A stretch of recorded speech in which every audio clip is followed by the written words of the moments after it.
এই মাহমুদুর রহমান হইতেছেন বিপ্লবের প্রকৃত নায়ক। শহীদদের ছাড়া মাহমুদুর রহমান যে ধরনের ত্যাগ স্বীকার করছেন তা আর কেউ করে নাই, আপনারাও করেন নাই। উনি জেলে পড়ছেন, বছরের পর বছর ওনার পত্রিকা বন্ধ করে দেওয়া হয়েছে, ওনাকে আদালতের বারান্দায় রক্তাক্ত করা হয়েছে। ফ্যাসি বিরোধী বিপ্লবের অগ্রসেনানী মাহমুদুর রহমানকে প্রফেসর ইউনূসের সরকার জেলে পাঠাইছে। এই মাহমুদুর রহমান সেই বিরল ব্যক্তিত্ব যিনি হাসিনার শাসনের শুরুতেই ফ্যাসিবাদের উত্থানকে সঠিকভাবে চিহ্নিত করতে পারছিলেন, যিনি একাই প্রতিবাদের মশাল জ্বালায় রাখছিলেন।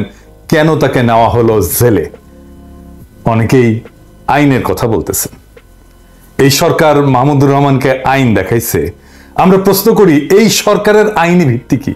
আমরা ধারাবাহিকভাবে হাসিনার সংবিধান বিলোপের পক্ষে কথা বলছি। অন্তর্বর্তীকালীন সরকার হাসিনার সংবিধান বজায় রাখার সিদ্ধান্ত নিছে, যা এখনো দেশের সর্বোচ্চ আইন। এখন এই সংবিধানে এই ধরনের অন্তর্বর্তী সরকার গঠনের কোনো বিধান আছে কি? নাই। সুতরাং কঠোর আইনি অর্থে ইউনূসের সরকার সংবিধানের অধীনে অবৈধ। এর চেয়েও খারাপ, এই সরকার এমন একটা সরকারকে অপসারণ করে বসানো হয়েছে যা এই সংবিধান অনুসারে গঠিত হয়েছিল। অতএব এই অন্তর্বর্তীকালীন সরকার শুধু অবৈধ না, বরং এই সরকার গঠনে জড়িত প্রত্যেক ব্যক্তি এবং যারা এই সরকারের অংশ হয়েছে তারা সবাই দেশদ্রোহিতার অপরাধ করছে। ঠিক কিনা? আইনে তো তাই বলে। আইনি যদি দেখান তাহলে এইটাও আইন। আপনি আপনার ক্ষেত্রে দেশের সর্বোচ্চ আইন প্রয়োগ করেন নাই, মাহমুদুর রহমানের ক্ষেত্রে কেন আইন প্রয়োগ করতেছেন? এইটার যুক্তি কি? আপনি হয়তো বলবেন যে এই সরকার সফল বিপ্লবের পর জনমানুষের ইচ্ছার ভিত্তিতে বসানো হয়েছে। ঠিক কি? তাইলে মাহমুদুর রহমানকে যে কারাগারে পাঠাইছেন এটা কি জনমানুষের ইচ্ছা অনুযায়ী? এই মাহমুদুর রহমান হইতেছেন বিপ্লবের প্রকৃত নায়ক। শহীদদের ছাড়া মাহমুদুর রহমান যে ধরনের ত্যাগ স্বীকার করছেন তা আর কেউ করে নাই, আপনারাও করেন নাই। উনি জেলে পড়ছেন, বছরের পর বছর ওনার পত্রিকা বন্ধ করে দেওয়া হয়েছে, ওনাকে আদালতের বারান্দায় রক্তাক্ত করা হয়েছে, উনাকে দেশ ছাড়তে বাধ্য করা হয়েছে। উনি দেশে ফিরছিলেন কেন? দেশে ফিরছিলেন মৃত্যু পথযাত্রী ওনার মাকে দেখার জন্য, আর কোনো কারণ ছিল না। তাহলে আপনার ক্ষেত্রে জনমানুষের ইচ্ছা প্রযোজ্য, মাহমুদুর রহমানের ক্ষেত্রে ইচ্ছা প্রযোজ্য হবে না কেন? এই মামলার কোনো ভিত্তি আছে? মাহমুদুর রহমান এবং শফিক রেহমানকে রাজনৈতিক উদ্দেশ্যে ফ্যাসিবাদী সরকার মিথ্যা মামলায় জড়াইছিল, আর প্রফেসর ইউনূসের সরকার হাসিনা সরকারের দায়ের করা মিথ্যা মামলা খারিজ করার প্রতিশ্রুতি দিছিল। দেয় নাই? দিছিল। এই মামলা কেন খারিজ হইল না? মাহমুদুর রহমানের মামলা তো সেই প্রথম দিককার মামলাগুলোর মধ্যে থাকার কথা ছিল যেগুলো বাতিল করা হবে।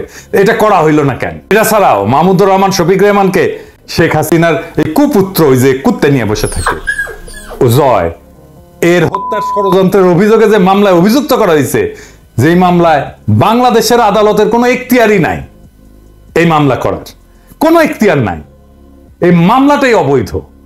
জয় যুক্তরাষ্ট্রে বাস করে, শুধুমাত্র মার্কিন আদালতের এখতিয়ার আছে এই ধরনের অভিযোগের উপরে, এবং আশ্চর্যজনকভাবে যুক্তরাষ্ট্রে কোনো মামলা দায়ের করা হয়নি। হাসিনার ফ্যাসিস্ট শাসনের উৎখাতের পরেও এই মামলা কেন বজায় রাখা হইল? এই রায় কেন বজায় রাখা হইল? এই রায় তো অবৈধ, মামলাই অবৈধ।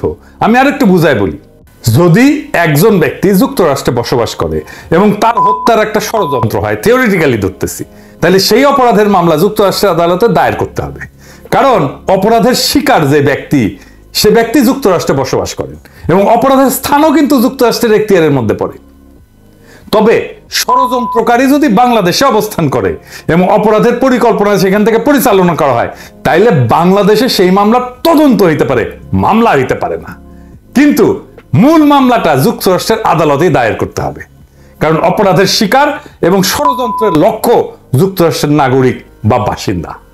যদি এমন একটা মামলা যেখানে ষড়যন্ত্রের শিকার ব্যক্তি যুক্তরাষ্ট্রে বাস করেন এবং ঘটনাটা যুক্তরাষ্ট্রের বিচার ব্যবস্থার আওতাধীন, তাহলে মামলাটা যদি বাংলাদেশে দায়ের করা হয়, তবে এইটা আইনের বেশ কয়েকটা দিক থেকে ব্যত্যয় বা বিচ্যুতি হবে।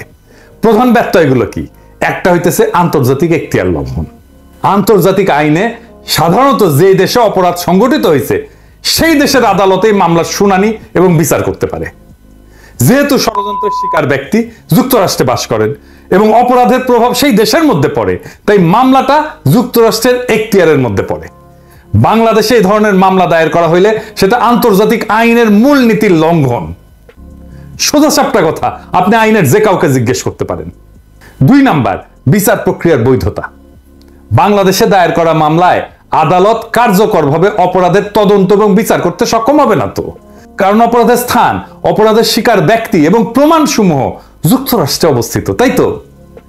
এটা একটা কার্যকর বিচার প্রক্রিয়ার পরিপন্থী তো, এবং মামলার প্রকৃত আইনি ভিত্তি তো দুর্বল। আদালতের রায় ভুল ছিল, কারণ দুইটা ধারায় মাহমুদুর রহমানকে দুই রকম সাজা দেওয়া হয়েছে, একটা 5 বছর আর একটা 2 বছর। এইটারও কোনো ভিত্তি ছিল না। এইটা একটা সুষ্ঠু বিচারের ক্ষেত্রে বৈধ প্রশ্ন তোলে। যদি সরকার মামলাটা চালিয়ে যেতে চাইতো, তাইলে সরকার কি করতে পারতো? সরকার তো এই মামলাটা পুনর্বিচার করতে পারতো, বলতে পারতো এটা আমরা নতুন ভাবে বিচার করব। কারণ যেই দেশের আদালতের বারান্দায় মাহমুদুর রহমানকে আহত করে রক্তাক্ত করা হয়, সেই দেশে তো মাহমুদুর রহমান ন্যায় বিচার পাবে না, পানো নাই। উনাকেই বলা হয়েছিল ট্রুথ ইজ নো ডিফেন্স, বলে নাই? বলছিল তো। তাহলে উনি তো ন্যায় বিচার পাবেন না। তো এই মামলা কেন পুনর্বিচার করা হলো না? 69-এ গণ আন্দোলনের মুখে পাকিস্তানের প্রেসিডেন্ট আইয়ুব শেখ মুজিবের বিরুদ্ধে আগরতলা ষড়যন্ত্র মামলা প্রত্যাহার করছিল, করে নাই? তাহলে জনমানুষের দাবির মুখে মামলা প্রত্যাহার করা যায় তো নাকি? কেন মাহমুদুর রহমানের ক্ষেত্রে করা হইলো না? একই মামলায় কিন্তু শফিক রেহমানদের সাথে স্থগিত করা হয়েছে। দেখেন কেন মাহমুদুর রহমানেরটা করা হইলো না? এর সাথে তো যুক্তই করে দেওয়া যেত মাহমুদুর রহমানের কথা। তার মানে বিপ্লবের যারা সৈনিক, তারা এই সরকারের হাতে, প্রফেসর ইউনূসের সরকারের হাতে নিগৃহীত হইতেছে। কেন? কারণ বিপ্লবের প্রথম মুহূর্তেই বিপ্লবের ফল ছিনতাই করা হয়েছিল।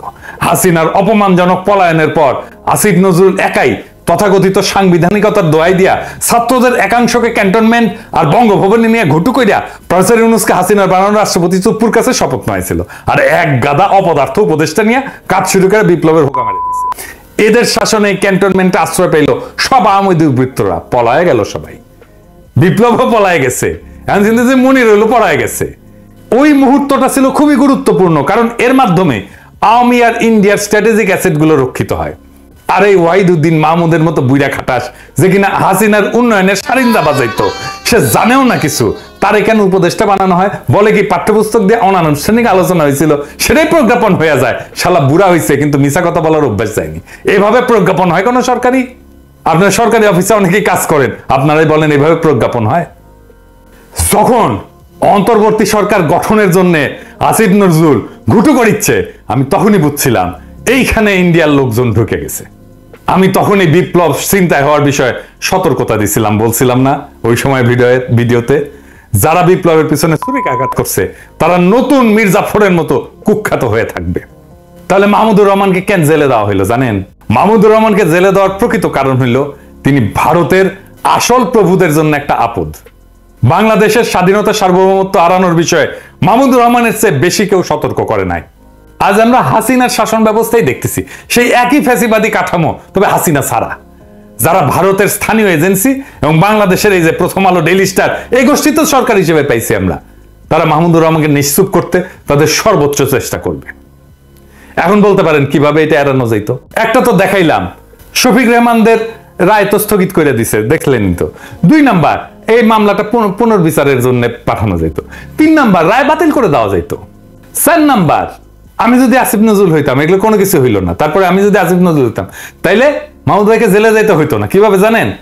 মাহমুদ ভাই যেই সময় বললেন যে উনি আদালতে আত্মসমর্পণ করতে যাইবেন, সেই দিনই আমি ওনার মায়েরে দেখতে যাইতাম, মাহমুদুর রহমানের, আর বলতাম, মাহমুদ ভাই আমরা এই মামলার রায় বাতিলের জন্য উদ্যোগ নিতেছি, আপনি তো বুঝেন টাইম লাগবে, কয়দিন সময় দেন আমাদের, খালাম্মাকে সময় দেন আপনি, আমি নিজে এসে আপনার হাতে রায় বাতিলের কাগজ কিন্তু ধরাই দিয়ে যাব। আপনি আদালতে গেলে জেলে পাঠায় দেবে, এটা আমরা এটাতে বিব্রত হব। আমি মেহরবানি করে আমাদেরকে বিব্রত করেন না মাহমুদ ভাই, আপনি মেহরবানি করে কয়টা দিন টাইম দেন, আমরা রিকোয়েস্ট করতেছি। উনি যদি আমার রিকোয়েস্ট না শুনতেন, আমি প্রফেসর ইউনূসের দিয়ে ফোন করাইতাম ওনারে, হয়তো না। আপনি বলেন কাজ হইতো না? মাহমুদ ভাই যাইতো আজকে আদালতে? আপনারা সবাই জানেন মাহমুদ ভাইয়ের কিন্তু ঘাটতেরা, উনি যেটা মনে করবেন সেটা উনি করবেনই, করে ছাড়বেন, এবং উনি ঘাটতেরার জন্য আমরা ওনাকে পছন্দ করি, ঠিক কিনা বলেন?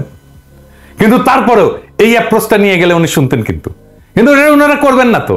মাহমুদুর রহমান কে এখন? মাহমুদুর রহমান তো এখন কেউ না। আমরা এই ভারতীয় এজেন্ট এবং ফ্যাসিবাদের সহায়কদের কাছ থেকে কোনো দেশপ্রেম তো আশা করি না। আমরা দৃঢ়ভাবে বিশ্বাস করি যে মাহমুদুর রহমানের প্রতি প্রকৃত বিচার আমাদের জনগণ করবে, যারা ভারতের আধিপত্য এবং সম্প্রসারণবাদকে বীরত্বের সাথে পরাজিত করছে। আমরা যা নেপালে দেখছি, আমরা যা মালদ্বীপে দেখছি, আমরা দেখছি আমাদের এই অঞ্চলে ভারতের সম্প্রসারণবাদ পিছু হটছে। আমাদের জনগণ নিশ্চিত করবে যে আর কখনো ভারতীয় আধিপত্যবাদ বাংলাদেশে ফিরে আসবে না। মাহমুদ ভাই, ভয়ের কিছু নাই। ভবিষ্যতের বাংলাদেশ আপনাকে দুই হাত তুলে এবং উষ্ণ হৃদয়ে স্বাগত জানাবে। আমরা সেই দিনের অপেক্ষায় থাকলাম।